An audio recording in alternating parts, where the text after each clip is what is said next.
even if the propaganda is telling us the truth, I still can't help feeling that I'm being manipulated. Nobody's ever saying, look, she has this illness, she's dug herself in this hole, and she just can't stop herself. Like, the other thing is there's been a lot of criticism of how she reacted to, like, getting certain news and that she didn't react in the correct way.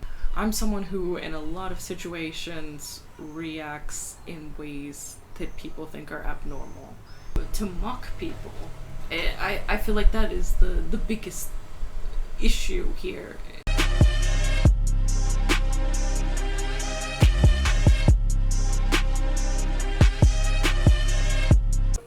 So yeah, hi everybody. I wanted to talk a little bit about the Me Too movement and this defamation trial. First of all, I will say I am incredibly biased in favor of Johnny Depp. There was something said after the trial about how Johnny won because he's so famous, and the comeback was, well, Amber's famous too. And I'm like, they are on two completely different scales.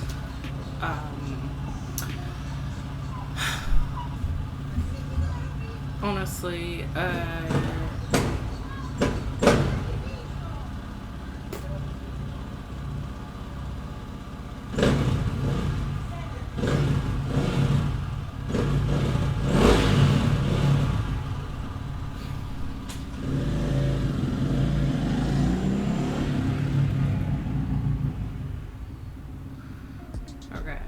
yeah, they are definitely on different lists, different scales.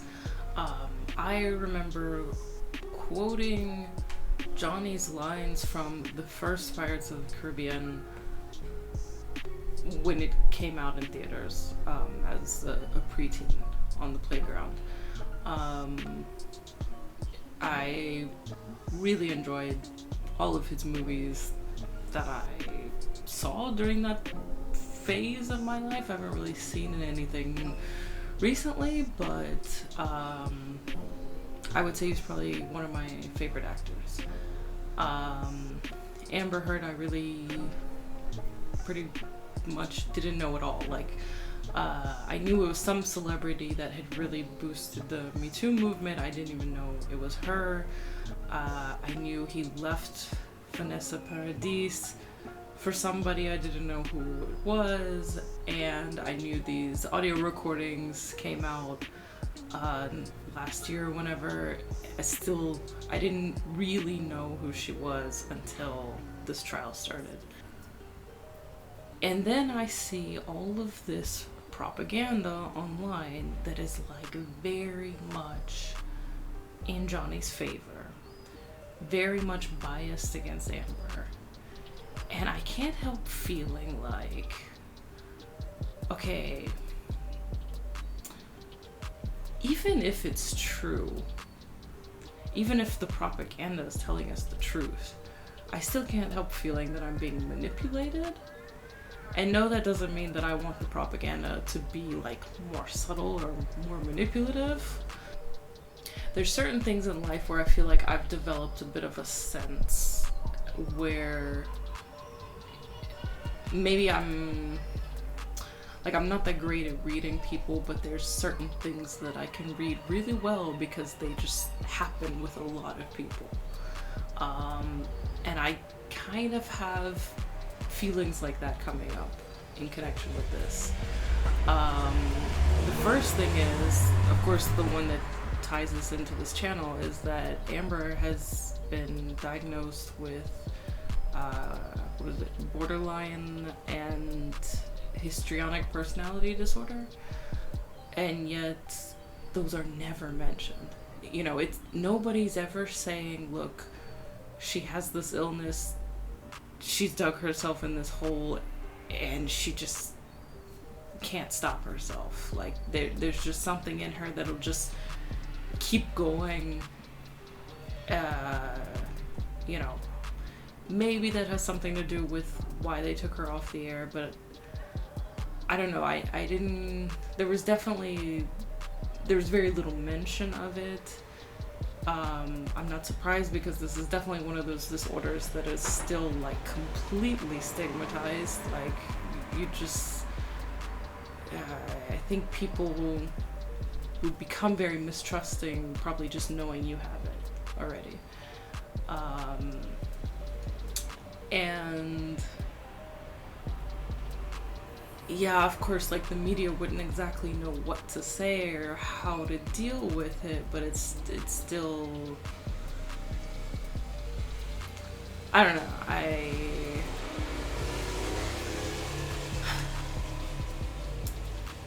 I just find it strange that was clearly brought into the conversation, but then somehow, I don't know, slid under, got forgotten about. But it didn't really serve this propaganda that we're seeing either. So, I mean, it also makes sense from that point of view. If the propaganda is supporting Johnny Depp, they're not going to give you any characteristic about Amber that would make you maybe more sympathetic, or maybe think, oh, there could be a little bit more to the story. The other thing is there's been a lot of criticism of how she reacted to like getting certain news, and that she didn't react in the correct way. And I'll admit I've been watching a lot of this like behavioral analysis that's explaining, you know, why something feels off and what's off about it. And the guy I'm watching will even say that you have to be careful because if you become biased, that will affect your judgment. And he does his best to remain impartial, but he is clearly very much, you know, convinced that she's lying, and you know, the bias does show. But I remember him saying in the past that if people think they're not going to be believed, that they show signs of deception. And because all of this whole, you know, social media propaganda thing got started, you know, before the trial even, it really makes me think like, well, of course she went into this thinking everybody thinks I'm lying, so she would have acted a lot more suspiciously. You know, that's another possibility. And I mean, honestly, it's not that I believe that myself, because I've been watching the propaganda too, and I honestly believe it's a lot more likely that she's lying, but I think it's still important to admit that we're never completely certain. I think the only way we can really know for sure is to wait around for a couple decades and see what comes out in the meantime. Time will tell. I also, like, I found myself watching this behavior analysis and thinking like, oh, she's, you know, they know she's lying about this because she reacted this way, which is like abnormal.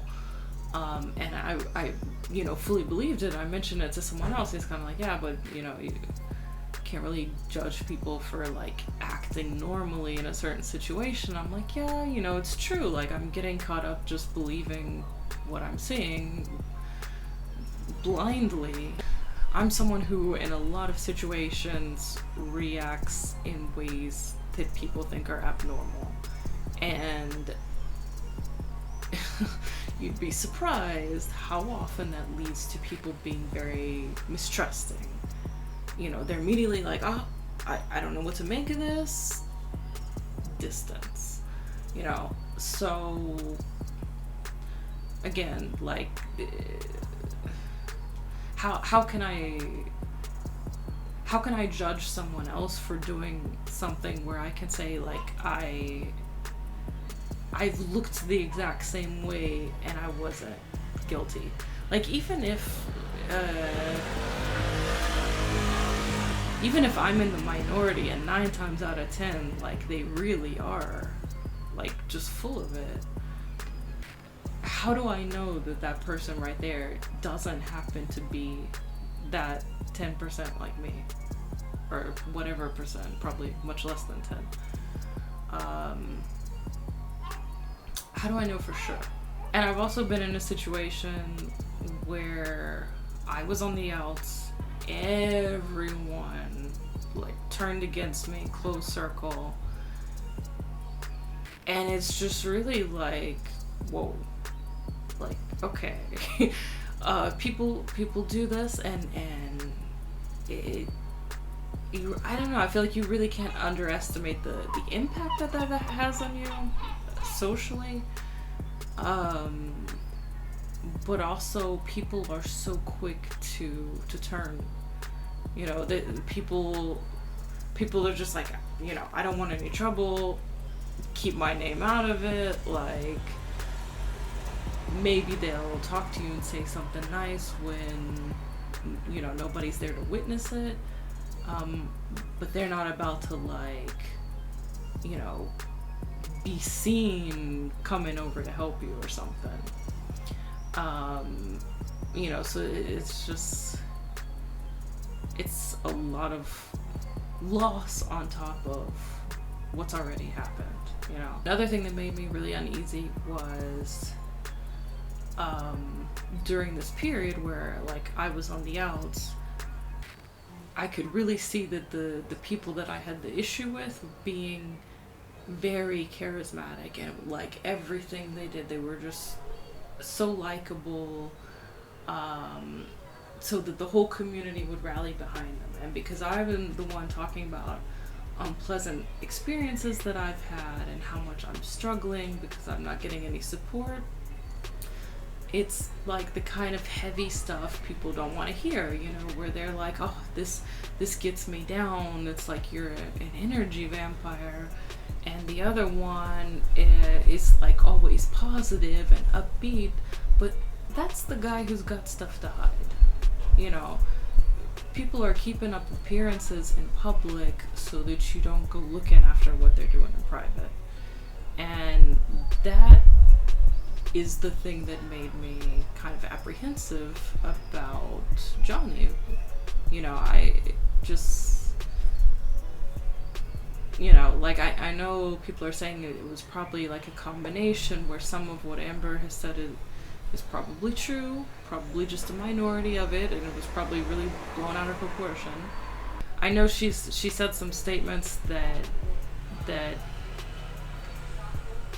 really sound like she has not experienced abuse, you know. And I know there's some people that are like really furious about that kind of stuff, and that is the stuff that makes me think more than anything that she is lying. But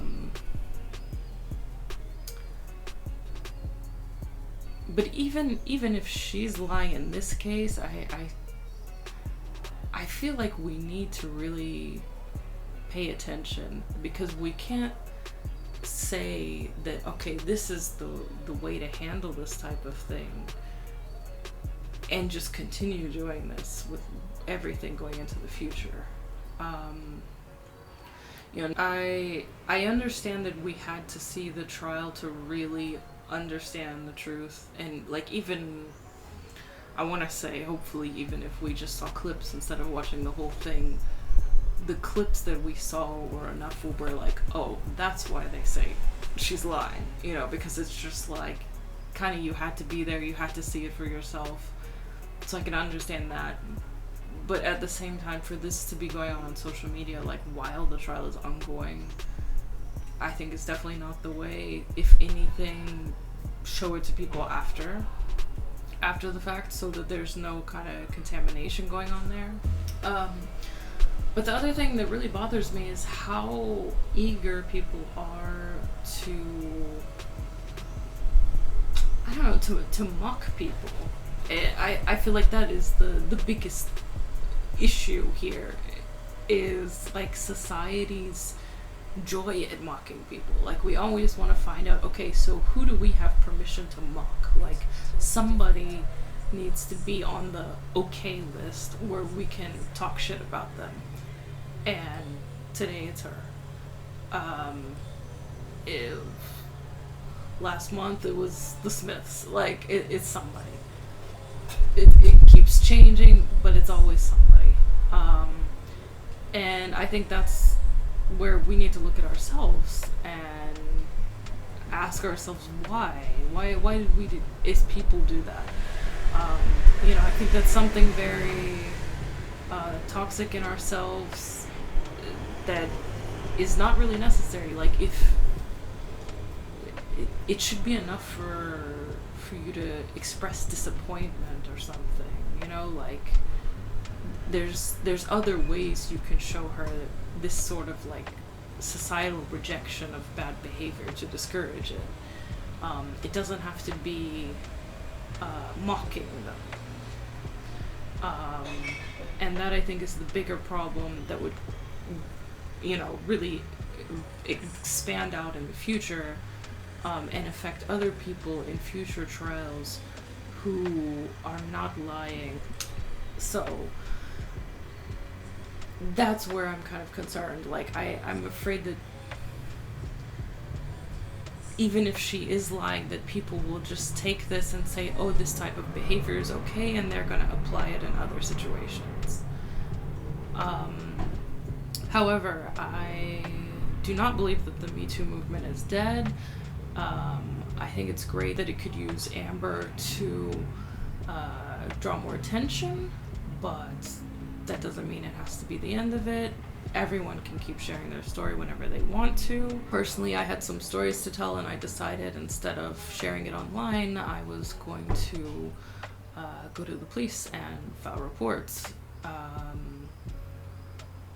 Always still an option. Now that I've done it, I'm not sure how much I recommend it, but definitely don't let a good movement end because of one potentially partially bad egg.